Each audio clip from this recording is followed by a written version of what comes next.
Academia daily dose के daily current affairs programme में आपका पुनः स्वागत है। मैं हूं सुधांशु देव। आज की तारीख है 27 जुलाई 2021। हर रोज की तरह इस प्रोग्राम के अंतर्गत हम बात करेंगे आज की डेट में बनने वाले सभी करंट अफेयर से रिलेटेड महत्वपूर्ण प्रश्नों की, उनसे जुड़े हुए तथ्यों की यानी कि उनके स्पष्टीकरण के विषय में, तथा अगले दिन के लिए कुछ महत्वपूर्ण प्रश्न आपको प्रैक्टिस क्वेश्चंस के रूप में यानी कि अभ्यास प्रश्नों के रूप में दिए जाएंगे, जिनके उत्तर आपको स्वविवेक से लिखने होंगे नीचे कमेंट बॉक्स में।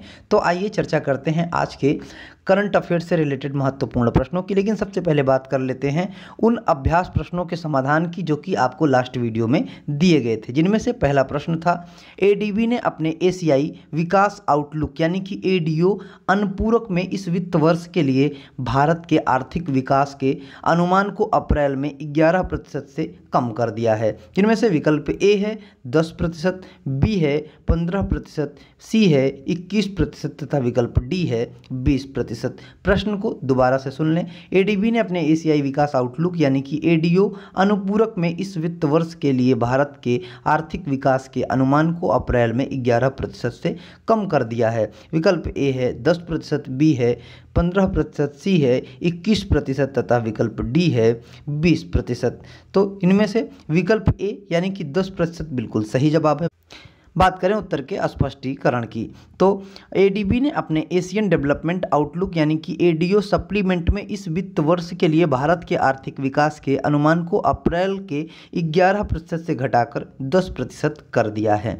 बात करें अगले अभ्यास प्रश्न की, तो ग्रामीण शिक्षक से नेता बने पेड्रो कैस्ट्रिलो ने किस देश में राष्ट्रपति चुनाव जीता? विकल्प ए है डेनमार्क, बी है कनाडा, सी है चिली तथा विकल्प डी है पेरू। प्रश्न को दोबारा से सुन लें। ग्रामीण शिक्षक से नेता बने पेड्रो कैस्ट्रिलो ने किस देश में राष्ट्रपति का चुनाव जीता? विकल्प ए था डेनमार्क, बी कनाडा, सी चिली तथा विकल्प डी था पेरू। तो इनमें से विकल्प डी यानी कि पेरू बिल्कुल सही उत्तर है। बात करें उत्तर के स्पष्टीकरण की, तो पेरू में ग्रामीण शिक्षक से नेता बने पेड्रो कैस्ट्रिलो ने राष्ट्रपति चुनाव जीता। ये तो बात हो गई पुराने उन प्रश्नों के उत्तर के समाधान की यानी कि उन प्रश्नों के समाधान की जो कि आपको अभ्यास प्रश्न के रूप में दिए गए थे। अब बारी है आज के करंट अफेयर से रिलेटेड महत्वपूर्ण प्रश्नों की। तो पहला प्रश्न है 20 देशों का समूह किस देश में नेपल्स में बातचीत कर रहा है?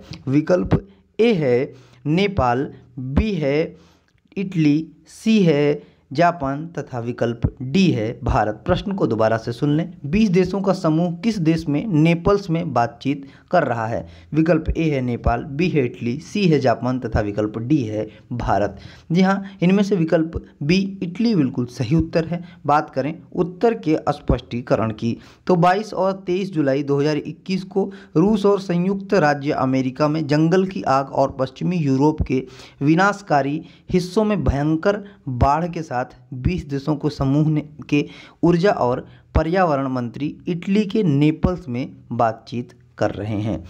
बात करें अगले प्रश्न की, तो कलाईमामणि सिक्किल श्री आर भास्करन जिनका निधन हो गया ने कौन सा वाद्य यंत्र बजाया? विकल्प ए है वायलिन, बी है ड्रम, सी है बांसुरी तथा विकल्प डी है गिटार। प्रश्न को दोबारा से सुन लें। कलाईमामणि सिक्किल श्री आर भास्करन जिनका निधन हो गया ने कौन सा वाद्य यंत्र बजाया? विकल्प ए है वायलिन, बी है ड्रम, सी है बांसुरी तथा विकल्प डी है गिटार। तो इनमें से विकल्प ए वायलिन बिल्कुल सही उत्तर है। बात करें उत्तर के स्पष्टीकरण की, तो प्रसिद्ध कर्नाटक शास्त्रीय वायलिन वादक कलाईमामणि सिक्किल श्री आर भास्करन का निधन हो गया। उन्होंने 11 साल की उम्र में तिरुवरूर श्री सुब्बा अय्यर से वायलिन सीखना शुरू किया और बाद में मयूरम श्री गोविंदराजन पिल्लई से प्रशिक्षण लिया।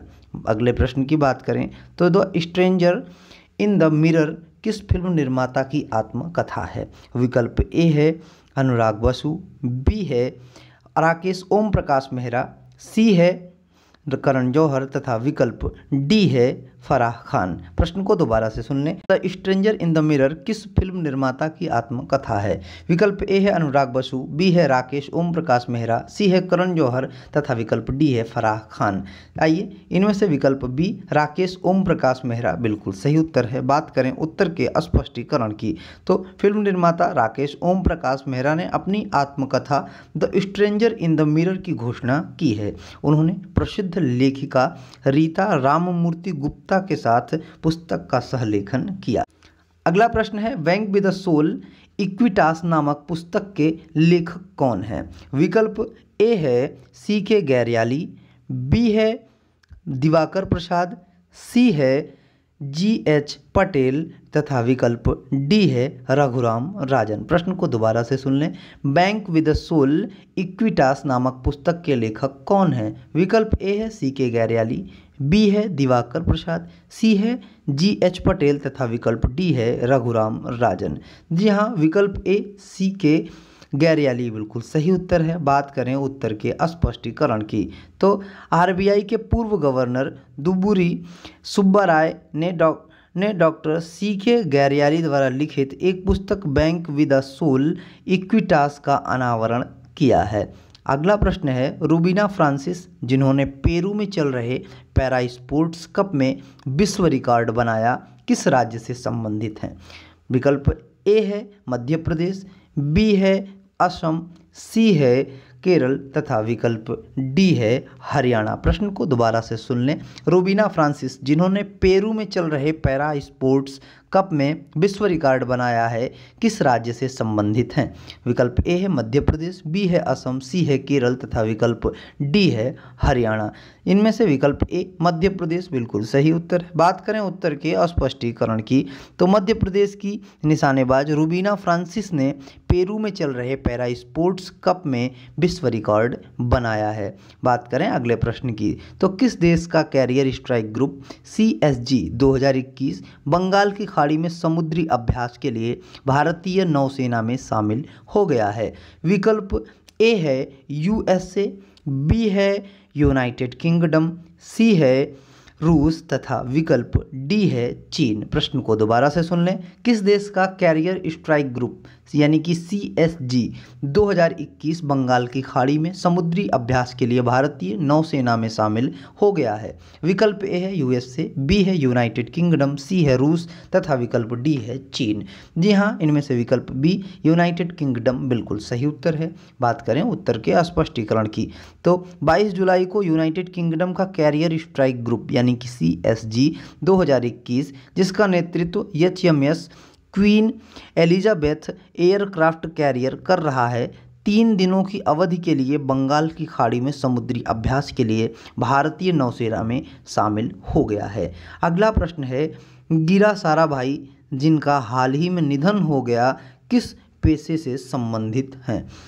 विकल्प ए है वास्तुकला, बी है पेंटर, सी है गायक तथा विकल्प डी है खिलाड़ी। प्रश्न को दोबारा से सुन लें।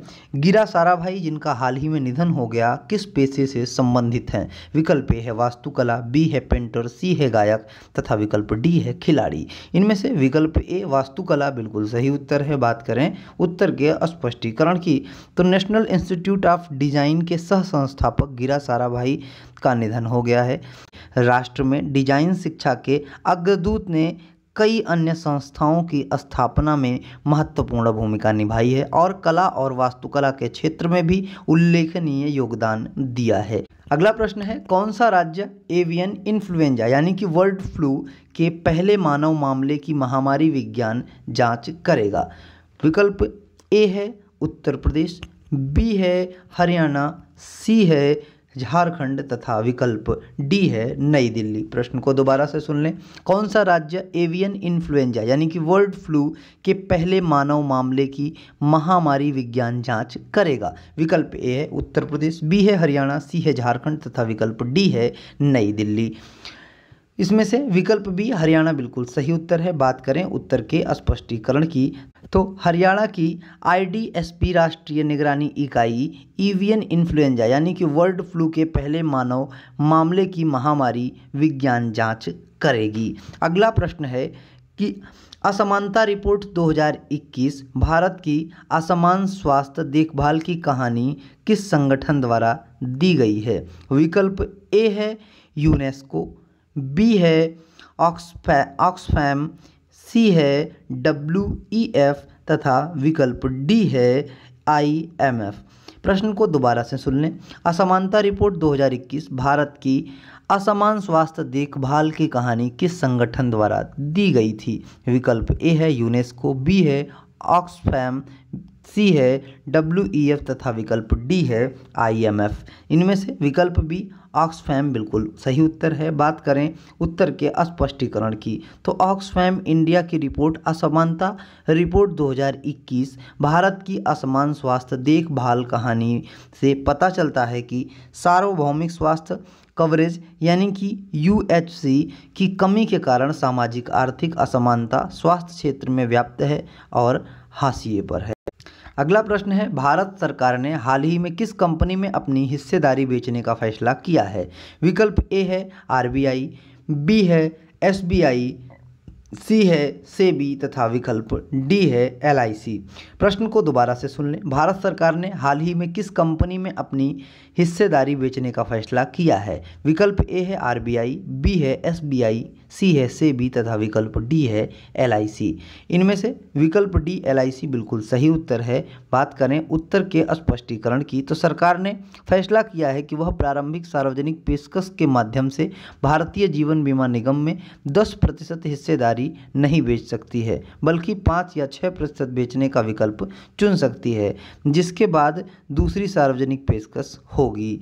आज के लिए जो करंट अफेयर से रिलेटेड प्रश्न बनने थे वो इसमें कवर हो गए हैं। अब हम बात करेंगे अगले दिन के लिए कुछ अभ्यास प्रश्नों की जिनके उत्तर आपको अपने स्वविवेक से स्वयं ढूंढ करके लिखने होंगे नीचे कमेंट सेक्शन में। तो आपके लिए आज का अभ्यास प्रश्न है, संयुक्त राष्ट्र महासभा का निर्वाचित अध्यक्ष कौन है? Who is the president elect of the UN general assembly? जिनमें से विकल्प ए है अब्दुल्ला शाहिद, बी है वोल्कन बोजगीर तथा विकल्प सी है पॉल हेनरी स्पाकी तथा विकल्प डी है पीटर थॉमसन। प्रश्न को दोबारा से सुन लें। संयुक्त राष्ट्र महासभा का निर्वाचित अध्यक्ष कौन है? विकल्प ए है अब्दुल्ला शाहिद, बी है वोल्कन बोजगीर, सी है पॉल हेनरी स्पाकी तथा विकल्प डी है पीटर थॉमसन।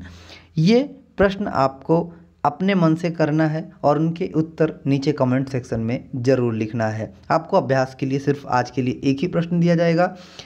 आज की इस वीडियो में बस इतना ही। मिलते हैं अगली वीडियो में, तब तक बने रहें अकेडमी डेली डोज के साथ। चैनल पर यदि आप नए हो तो चैनल को सब्सक्राइब कर लें, बेल आइकॉन दबाएं जिससे आपको समय पर अपडेट मिलता रहे। और यदि आपको वीडियो अच्छा लगा हो तो वीडियो को लाइक करें, उपयोगी लगा हो तो अपने मित्रों के साथ शेयर करें और बने रहें अकेडमी डेली डोज के साथ। Thank you.